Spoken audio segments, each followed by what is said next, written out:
안녕하세요. 오직 말씀이 비추는 길을 따라 걸어가시기를 소망합니다. 쉽고도 정확하게, 알차고 재미있게 하나님의 말씀을 가슴 깊이 새기는 시간, 소문난 성경교실의 송기찬 목사입니다.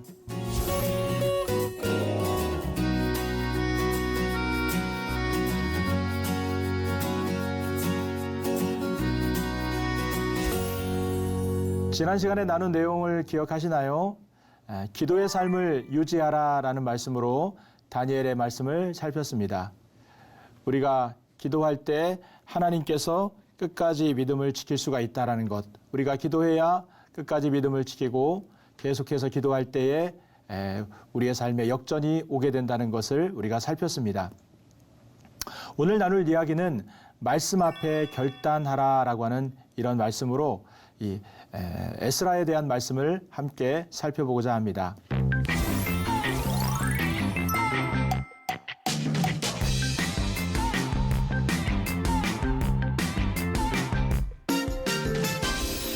최근 들어 시대가 어둡다, 앞이 캄캄하다는 이야기를 종종 듣습니다. 그렇다면 어둠의 시대는 어떻게 오는 것일까요? 지도력 있는 훌륭한 인물이 없을 때 어둠의 시대가 오는 것일까요? 아니면 법과 상식이 사라져가는 상황이 되면 어둠의 시대, 암흑의 시대가 오는 것일까요? 성경은 우리에게 그렇게 이야기하고 있지 않습니다. 성경은 말씀이 희귀해져 가고 또 말씀이 사라져갈 때에 어둠의 시대가 오고 혼돈의 시대가 온다라고 하는 것을 우리에게 진단해주고 있습니다. 사람이 하나님의 말씀을 듣기 싫어하고 또 사람들이 하나님의 말씀을 경홀히 생각하고 각자의 소견에 옳은 대로 살아갈 때에 시대는 어두움의 시기를 경험하게 된다는 것을 우리에게 성경은 말씀하고 있습니다. 특별히 오늘 말씀 아모스 8장 12절에서도 주 여호와의 말씀이니라 보라 날이 이를지라 내가 기근을 땅에 보내리니 양식이 없어 주림이 아니며 물이 없어 가람이 아니요 여호와의 말씀을 듣지 못한 기갈이라. 하나님의 말씀이 희귀해질 때 어둠이 온다라고 하는 것을 말씀합니다. 사무엘서 3장 1절에서도 아이 사무엘이 엘리 앞에서 여호와를 섬길 때에는 여호와의 말씀이 희귀하여 이상이 흔히 보이지 않았더라. 결국 하나님의 말씀이 희귀해질 때 시대는 어두워지고 우리의 삶은 답답해져 가는 것을 성경은 우리에게 말씀하고 있는 것입니다. 오늘 말씀을 통해 두 가지를 한번 살펴보겠습니다. 첫 번째는 말씀 앞에 결단하는 바로 그 한 사람이 너무나 중요하다라고 하는 것입니다. 에스라가 하나님 말씀 앞에 자기의 삶을 결단하고 결심했습니다. 헌신했습니다. 그 내용이 에스라 7장 10절에 나오게 됩니다. 에스라가 여호와의 율법을 연구하여 준행하며 율례와 규례를 이스라엘에게 가르치기로 결심하였더라. 결심하고 결단했다라고 하는 것을 성경은 이야기를 하고 있습니다. 에스라는 어떤 인물일까요? 에스라는 아론의 직계 제사장 레위 지파의 그런 제사장입니다. 또 16대 제사장이죠. 거기다가 이 에스라는 이 수룹바벨과 더불어서 바벨론 포로 시기에서 돌아와서 두 번째로 부흥운동을 일으켰던 수룹바벨 이후에 두 번째 포로 귀환을 했던 그런 인물이기도 합니다. 또한 더불어서 에스라는 하나님 말씀에 정통한 그런 율법학자였습니다. 그리고 성경을 깊이 연구하고 실천하던 그런 사람이었습니다. 가르치는 것, 아는 것으로 끝나는 게 아니라 실천했던 사람이었습니다. 또한 세 번째로 하나님의 말씀을 잘 정리하고 보존하는 역할을 이 에스라가 했습니다.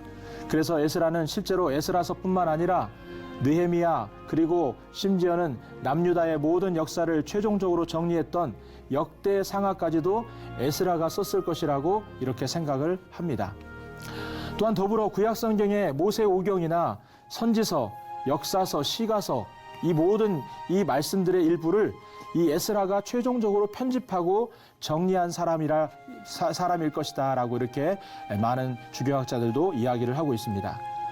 또한 더불어 말씀을 가르치고 적용시키는 일에 헌신했던 사람이 바로 에스라라고 하는 그런 인물이었던 것을 보게 됩니다. 여기서 에스라가 결심했던 내용이 어떤 내용이었는가? 아까 에스라서에 살폈던 6장 10절의 말씀의 내용을 자세히 보게 되면 에스라가 세 가지 결심을 하게 됩니다. 첫째, 율법을 연구하기로 결심을 합니다. 이 결심하다는 말이 쿤이라는 말인데 이 에스라는 자기의 삶에 있어서 하나님 앞에 자기의 인생을 결심하면서 출발했다는 거예요. 결심하면서 살았다는 거예요. 첫 번째 결심이 말씀을 내가 연구하겠다. 내가 말씀을 깊이 연구하겠다라는 그런 결심을 했던 것을 보게 됩니다. 이 연구하다라고 하는 이 데로시라고 하는 이 말은 말씀 속으로 자주 들어가다라는 그런 의미가 있습니다. 말씀 속으로 내가 계속해서 깊이 들어간다, 자주 들어간다라고 하는 그런 의미가 있습니다.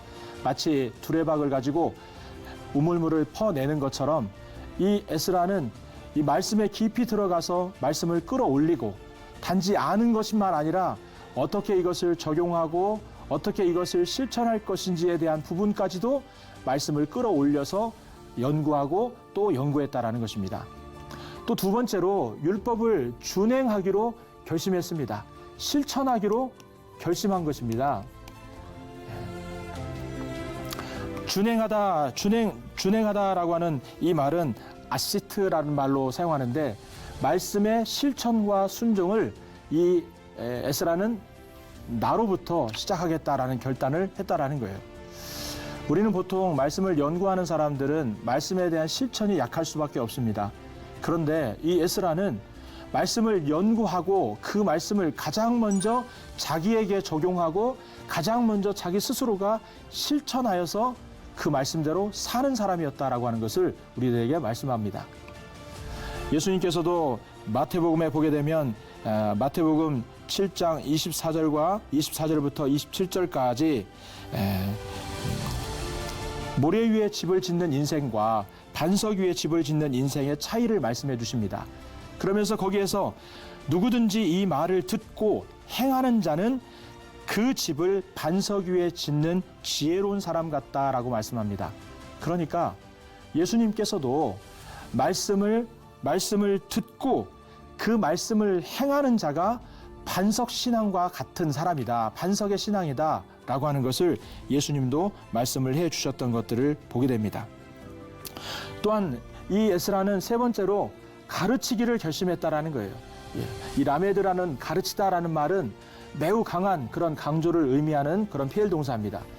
이스라엘 백성들이 하나님의 말씀을 숙달하고 익숙해질 때까지 계속해서 반복적으로 가르치고 또 가르치고 또 가르치는 일들을 헌신하면서 그 일들을 결심했다라는 거예요. 참 가르치는 일이 쉽지 않습니다. 또 가르쳐 준 것들이 숙달될 때까지 기다려주는 것도 쉽지 않습니다. 그런데 그 일에 이 에스라가 결심하고 결단했다라는 겁니다.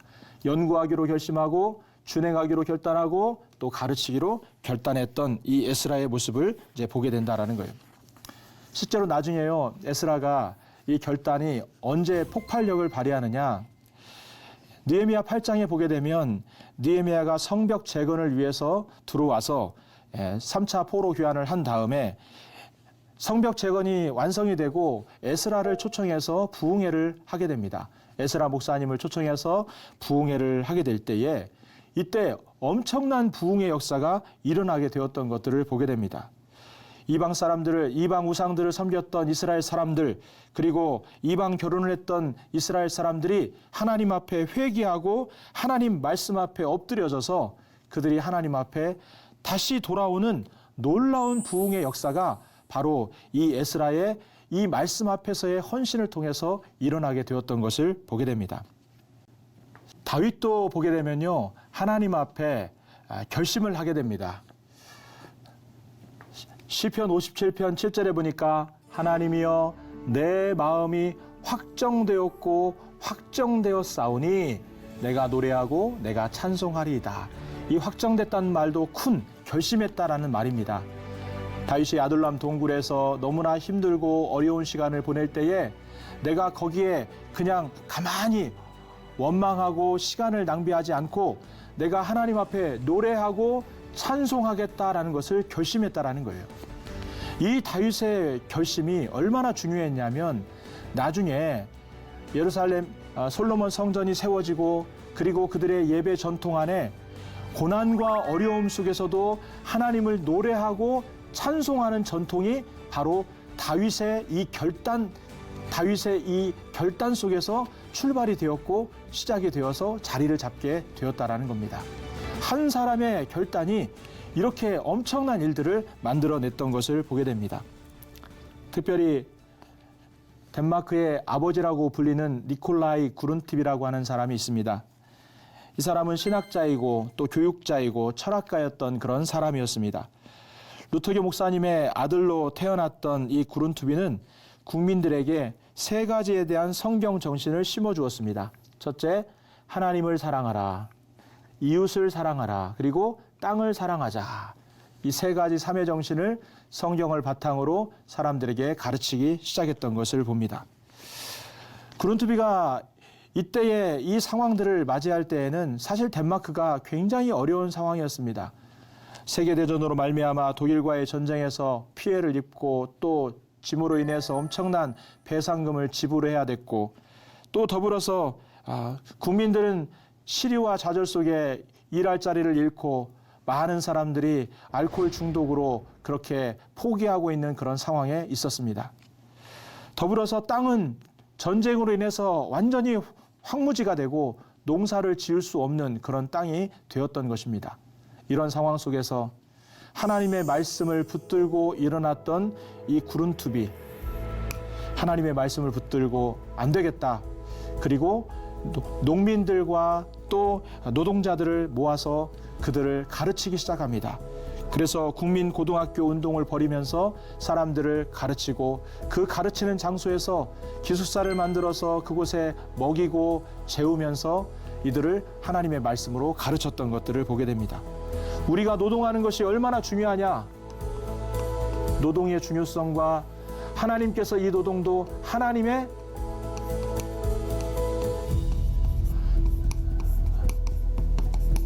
사명이다라고 하는 것을 많은 사람들에게 가르치기 시작했습니다. 그리고 그 땅이 황폐화되어 있는 상황 속에서 그 덴마크에 어울리는 낙농업을 개발하고 그리고 낙농업을 시작을 하게 되었던 것을 보게 됩니다. 사람들의 생각도 점점 바뀌어가기 시작했습니다. 그리고 우리도 바꿔야 되겠다. 우리의 생각을 바꿔야 되겠다. 이런 마음을 먹게 되었습니다.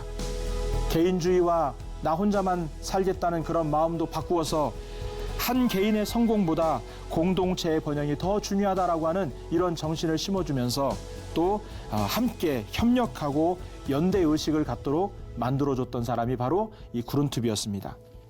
이렇게 한 사람이 하나님의 말씀에 붙들려서 그 말씀을 연구하고 그 말씀에 사로잡혔을 때에 나라가 바뀌고 민족의 정신이 바뀌고 시대가 바뀌었던 것들을 보게 됩니다. 우리나라에도 영국 선교사, 최초의 영국 선교사였던 토마스 선교사가 우리나라에 들어온 사건이 1866년도에 있었습니다. 원래는 중국 선교사로 있다가 조선이 복음의 불모지라는 소식을 듣게 되고 1865년도에 황해도 강령에 먼저 들어와서 사람들을 만나서 그들에게 복음을 전하게 됩니다. 그리고 성경을 주게 됩니다. 내가 이 땅에 다시 와서 이 불모지의 땅, 이 복음의 불모지의 땅에 와서 내가 다시 이들에게 복음을 전해야겠다 마음 먹고 1년 후인 1866년도에 이 미국의 상선이었던 제너럴 셔먼호를 타고 이 대동강을 타고 평양으로 들어오는 그런 상황이었습니다. 이때 당시에 외세에 대해서 침략으로 간주하고 그곳에 타고 있던 모든 외국인들을 다 모조리 사형시키고 죽이는 그런 상황이 벌어지게 됐습니다. 그러나 그때에 이 토마스 선교사가 이 배에서 내려서 모래사장에서 죽음을 맞기 전에 그가 가져왔던 성경을 우리나라 사람, 특별히 세 사람에게 전달을 하게 됩니다. 박영식이라고 하는 사람, 박영식이라고 하는 사람이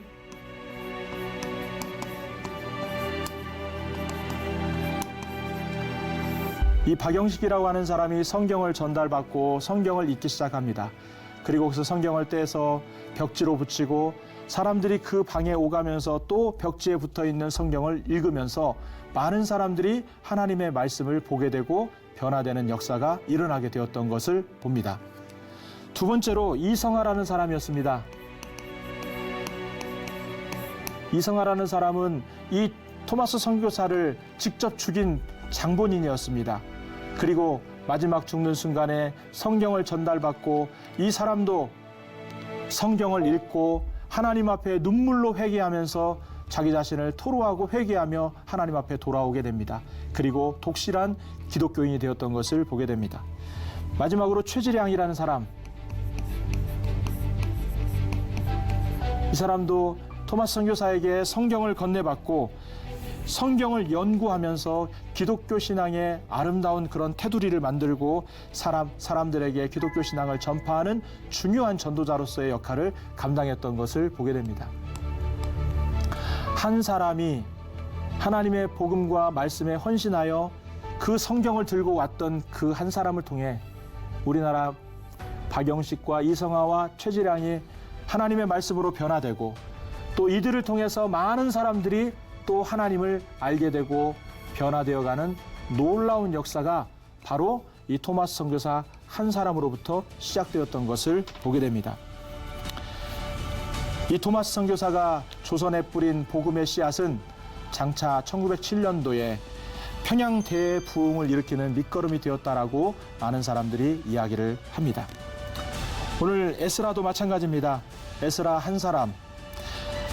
이 에스라 한 사람이 하나님 앞에 결심하여서 온 일생과 평생을 하나님의 말씀을 연구하고 실천하고 가르치기로 결심했던 이 사건을 통해서 사람들의 신앙이 회복되고 나라가 질서를 잡고 그리고 백성들과 또 침울하게 빠져있던 그리고 도덕적으로도 너무나 방탕해 있던 이스라엘 사람들과 백성들이 하나님 앞에 변화되어 아름다운 나라로 회복되어 가는 것들을 보게 됩니다. 말씀 앞에 결단하는 한 사람, 바로 우리 한 사람이 되기를 주님의 이름으로 축복합니다. 두 번째로 결단할 때 하나님이 적극적으로 도와주신다는 거예요. 우리는 결단을 잘 하지 않습니다. 뭔가 두려운 마음이 들고요. 또 미래에 대한 걱정이 앞서기 때문에 그렇습니다. 그런데 하나님은 결단할 때 하나님의 도움의 손으로 역사하신다는 것을 오늘 에스라에서 말씀을 통해 우리에게 알려주고 있는 것을 보게 됩니다. 에스라라고 하는 이름의 뜻 자체가 하나님이 도우신다라고 하는 뜻입니다. 사실 에스라가 이제 두 번째 포로 귀환을 하려고 하는 순간에 그와 함께 있었던 이 페르시아의 아닥사스다 왕이 굉장히 이 에스라를 많이 도와주게 됩니다. 에스라, 네가 갈 때에 네가 필요한 것을 다 가져가라. 원하는 대로 가져가라. 그리고 예배 드릴 때 쓸 물건도 가져가라. 그리고 소와 순양도 가져가라. 예배의 제물도 가져가라. 은과 밀과 또 기름과 소금도 네가 원하는 만큼 다 가져가라. 이렇게 엄청난 많은 호의를 베풀게 됩니다. 그리고 만약에 이 에스라에게 협조하지 않을 때에는 내가 그 사람들을 사형시키고 귀양 보내거나 혹은 재산을 몰수하거나 감옥에 넣겠다라고까지 이 아닥사스다 왕이 에스라를 밀어주고 신임하는 것들을 보게 됩니다. 오늘 21절 말씀에 보게 되면 곧 아닥사스다 왕이 유브라데강 건너편 모든 창고지기에게 소설을 내어 이르기를 하늘의 하나님의 율법학자 겸 제사장 에스라가 무릇 너희에게 구하는 것을 신속히 시행하라. 조서에 적혀있는 내용을 에스라가 필요했던 모든 내용들을 다 신속하게 집행하라. 이렇게 왕이 조서를 내리고 명령하는 것들을 보게 됩니다. 그런데 우리가 보기에는 우연처럼 이렇게 여겼던 것을 에스라는 어떻게 생각했느냐?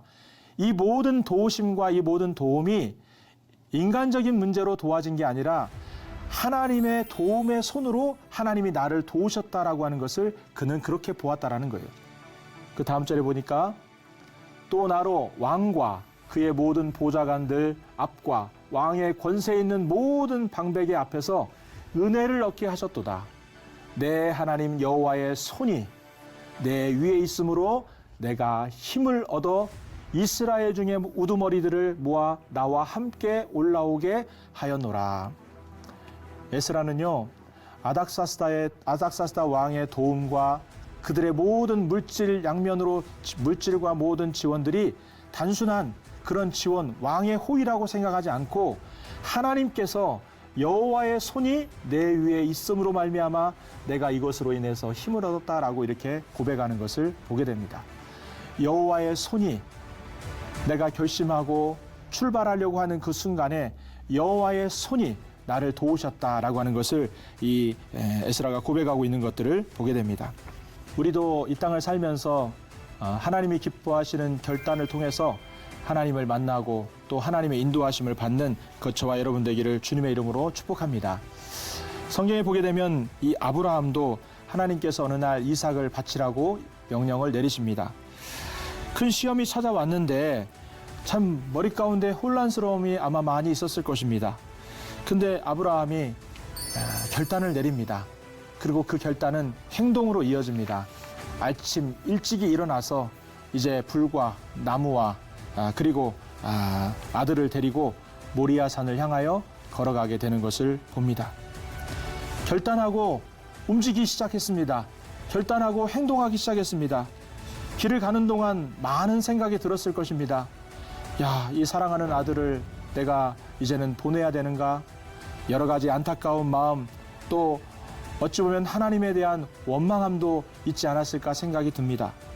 그때 아들이 묻습니다. 아버지, 불과 나무는 있는데 하나님께 드릴 어린 양 제물은 어디 있습니까? 이 얘기를 들었을 때 아버지 아브라함은 아마 마음이 무너졌을 것입니다. 그래도 하나님이 예비하셨다라고 대답을 합니다. 이 가슴 아픈 마음을 가지고 그 걸음을 멈추지 않고 결단했던 그 길을 뚜벅뚜벅 한 걸음 한 걸음 계속 걸어갑니다. 아브라함의 그 걸음, 그 마지막 끝에는 하나님께서 준비해 놓으신 수풀에 걸린 순양을 만남으로 여호와 이레의 하나님을 경험하는 그런 은혜를 경험했던 것을 보게 됩니다. 지금 이 에스라도 마찬가지입니다. 아닥사스다 왕에게 엄청난 도움을 받았지만 본국으로 돌아가는 길은 여전히 방해도 많았고 여러 가지 어려움도 있었습니다. 그렇지만 그 두려움을 무릅쓰고 결단하고 다리를 움직이면서 한 걸음 한 걸음 걸어가기 시작합니다. 우리가 결심하고 걸어갈 때에 하나님의 도움의 손이 우리를 지켜주신다는 것을 우리는 분명히 믿어야 될 줄로 믿습니다. 어떤 사람들은 간증이 많습니다. 그리고 삶에 대한 간증이 풍성합니다. 간증이 풍성한 이유들을 보면은 그 사람들의 삶에 아름다운 결단이 순간순간 있었던 것을 보게 됩니다. 어떤 경우에는 내가 용서해야 되겠다는 결단, 어떨 때에는 내가 사랑해야 되겠다는 결단, 헌신하겠다는 결단, 또 내가 어떤 일들에 대해서 드리겠다고 하는 결단, 버리겠다고 하는 결단, 이런 결단 하나하나가 그의 삶을 아름다운 간증의 삶으로 만든 것을 보게 됩니다. 혼란스러운 시대일수록 우리는 이 혼란의 시기에 말씀을 붙들고 결단하는 신앙생활을 해야 될 줄로 믿습니다. 아무리 어려워도 내가 하나님 말씀을 붙들고 묵상하며 살아야 되겠다 결단하는 것입니다. 기도로 내가 삶을 이겨나가겠다. 아침에 깨어 기도하면서 하루를 결단하는 것입니다. 내가 어떤 일이 있어도 예배에 빠지지 않고 예배자의 삶을 반드시 살겠다라고 하는 이런 굳은 결단이 있을 때에 우리의 하나님께서 도우시는 손으로 저와 여러분을 도우시고 인도해 가실 줄로 믿습니다. 한 사람의 결단이 나라를 바꾸기도 하고 한 사람의 결단이 인생을 아름답게 간증의 길로 인도해 가는 것들을 보게 됩니다. 우리 모두 아름다운 결단을 통해 승리할 수 있기를 주님의 이름으로 축복합니다.